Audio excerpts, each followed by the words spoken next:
Hello there. This is my second video, and it's to do with my first banjo construction project. I've been a guitarist for about 50 years. Enjoy playing the guitar. I played in country music groups and I played at church and I've taught the guitar. But in later years I had real hankering to learn to play the banjo. So I did that, and the way I did it was because I couldn't afford to buy a banjo, because I just bought myself a new guitar after playing a chunky old second-hand one for many years. I decided that I could play the guitar well enough to buy a new one, so I bought one. Blew the household budget. So I couldn't afford to go and buy a brand new banjo if I hadn't learned to play it. But I looked up on YouTube and I saw all the different techniques of how to do a cookie tin banjo. So I started on that, and I looked at one that suited me, that was fairly simple to do, and I got a piece of pine, and I trimmed it all down.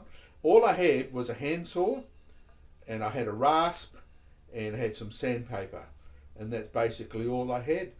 I had an old cordless drill, which I replaced later on, but that's what I had. And basically I used the saw to do the headboard thing. It looks a real mess, but and a piece of wood for the nut, and this was for the fifth string, and the fifth string sort of went alongside that, and I found a way of attaching the cookie tin to that, and I had a piece of wood behind to hold the strings. And I used nylon guitar strings for a start, and I tuned them to banjo tuning, and I found that the banjo has G in the key of G. It's open G tuning, which is really great because I only had to learn two other chords, and because I was a guitarist already, chords were fairly simple to learn. And I realized that a lot of bluegrass country music is played in the key of G, and it only requires three chords basically, and so that was really quite handy. So as you can see, I kept this one as a museum piece to show what my first attempt at making a banjo neck, and so I've just kept that to show people that this is where I started. And it also shows that any person with the minimum of tools can make a playable instrument. It's not one that you want to sell, it's not commercial quality, but all I wanted was a playable instrument, and that's what I did. So because it was discouraging for a start to actually see most of the YouTube videos were construction videos, had people with band saws and table saws and routers and belt sanders, drum sanders, all sorts of things. That they made it look easy. But if you've got the right tools, of course, it is easy, and there's not the real challenge really is to actually shape this. And that took quite a bit of work to shape it, even to get it to that point and get it to smooth enough. Obviously, it is not as professional as what it could be, but then that was the start, and it was quite a playable instrument.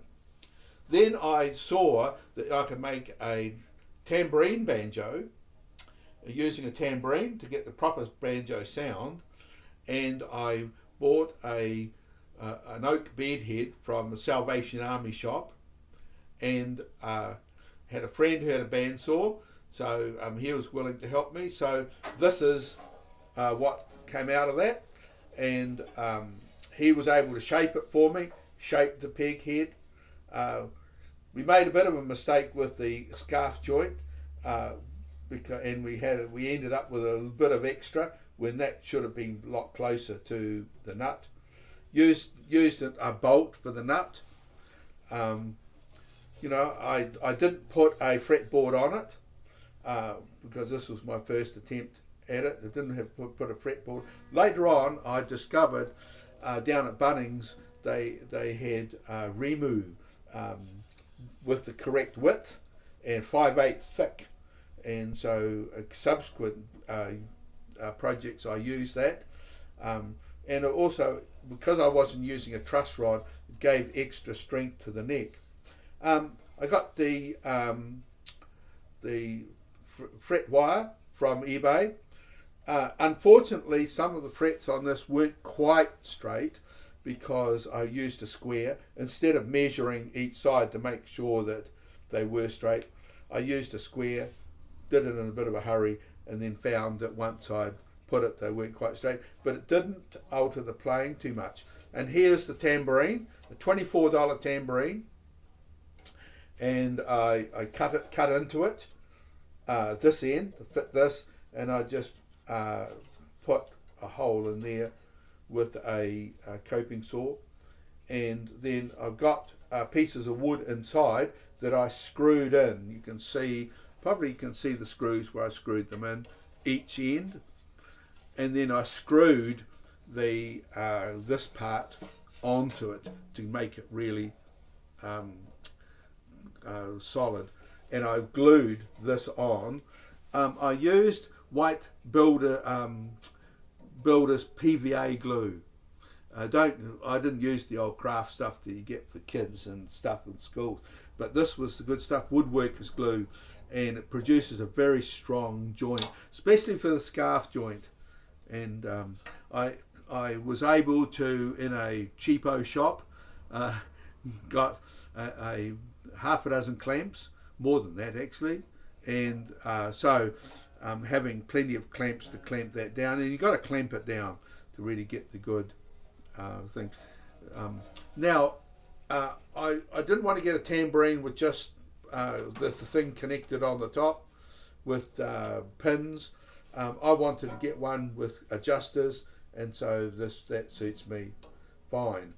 I got the tailpiece from eBay, and I got the bridge from eBay as well, and I connected the tailpiece right onto the wood, so that the tension of the strings was taken up with the wood. Keeps the banjo in tune. If on another project I had the tailpiece, the wood was too low, so I had the tailpiece onto the pot itself. Had an Indian drum, but what happened, I couldn't keep it in tune because as I tightened the strings up, the drum flexed, and I couldn't just keep it in tune. So the more I tightened the strings, the more the drum, so I had to alter that, do something different.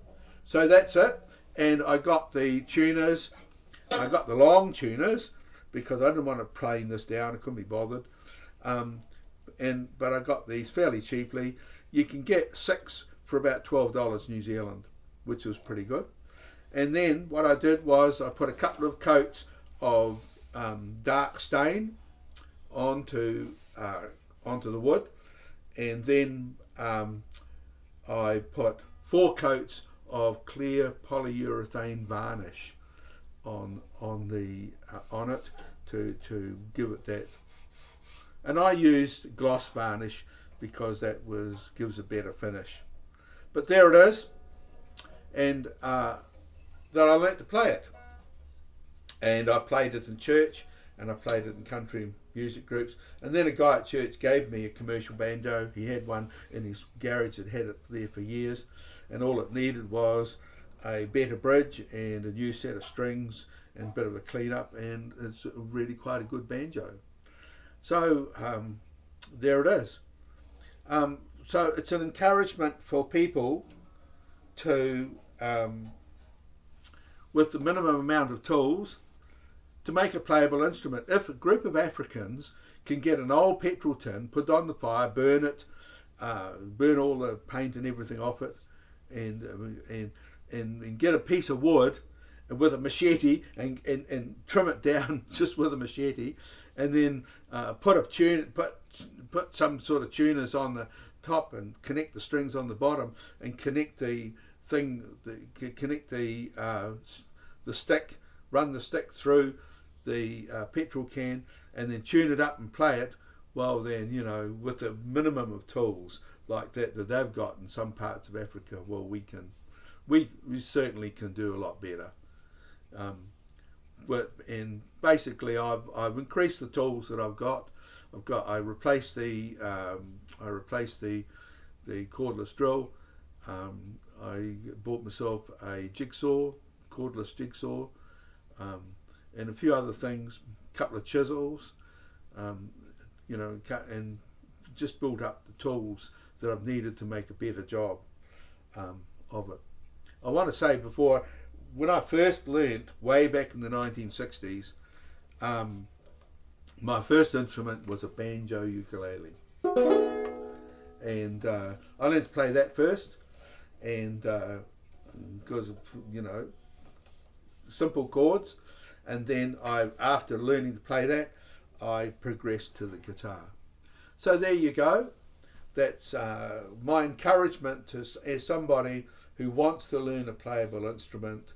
You know, you got to start somewhere, and I started somewhere. I've improved. You know, that I wanted to learn to play the mandolin, so I looked on YouTube and I found out I got this wooden bowl and made myself a 4-string mandolin. So on another video I'll show you how I managed that. So anyway, if you like this video, press the like button and subscribe to my channel, because there'll be more videos coming. Okay, good luck. See you later.